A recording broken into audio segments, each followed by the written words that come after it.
Goeiedag en welkom by 'n volgende video in ons hoofstuk van vergelykings en ongelykhede. In vandag se video bestudeer ons die oplos van vergelykings deur 'n metode van substitusie. Nou hierdie metode staan ook bekend as die K-metode. Nou dit behels dat ons 'n uitdrukking wat herhaal gaan vervang met 'n enkele veranderlike, gewoonlik 'n K. So die stappe is, vervang die uitdrukking wat herhaal met K, los dan jou vergelyking op in terme van K, maar onthou dan, vervang dan jou oorspronklike uitdrukking dan weer terug en los dit dan op. Kom ons kyk na 'n voorbeeld om dit bietjie duideliker te maak. So in die volgende voorbeeld het ons in 'n hakkie x kwadraat min x, en hierdie hakkie word gekwadreer, minus 8, en weer 'n hakkie x kwadraat min x plus 12 gelyk aan 0.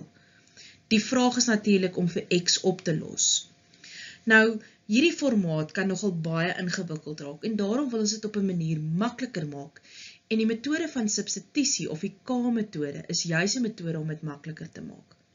Nou, ons sien dat daardie x kwadraat min x is 'n uitdrukking wat homself herhaal. En dis hierdie uitdrukking wat ons dan nou gaan gelykstel aan K.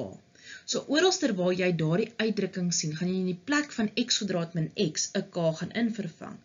So dit beteken ons kry k kwadraat minus 8k plus 12 is gelyk aan 0. En dadelik is dit 'n makliker tipe vergelyking om te gaan oplos deur middel van faktorisering. So ons het hierso 'n maklike 3-term, maar die koëffisiënt van k kwadraat is 1. So volgens ons reëls kry ons dan ons twee hakkies k min 6 en k min 2. So let daarop, ons werk nou net verder met k en ons gaan nou ook oplos wat is k. So ons kry k is 6 of k is gelyk aan 2.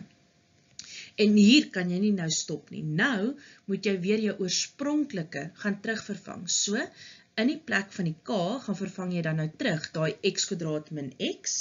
En sien sommer raak hoe ek dadelik die 6 aan die regterkant na die linkerkant gebring en dis waar die min 6 nou is.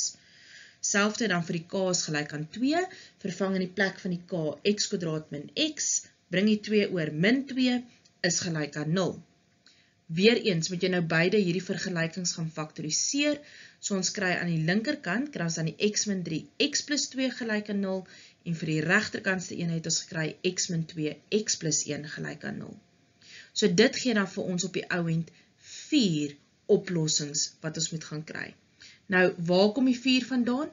As jy gou terugdink aan die oorspronklike som, hierdie hakkie gekwadreer gaan maak dat daardie x kwadraat, as jy hom gaan vereenvoudig, 'n x tot die mag 4 wees. Met ander woorde, dit is 'n 4de graadse vergelyking, en 'n 4de graadse vergelyking beteken daar moet 4 oplossings wees.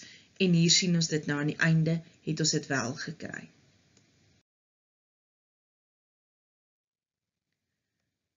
Oefen gerus bietjie hierdie K-metode in. Dis natuurlik nie verpligtend om dit te gebruik nie, maar soos jy kan sien, dit gaan jou nogal baie help.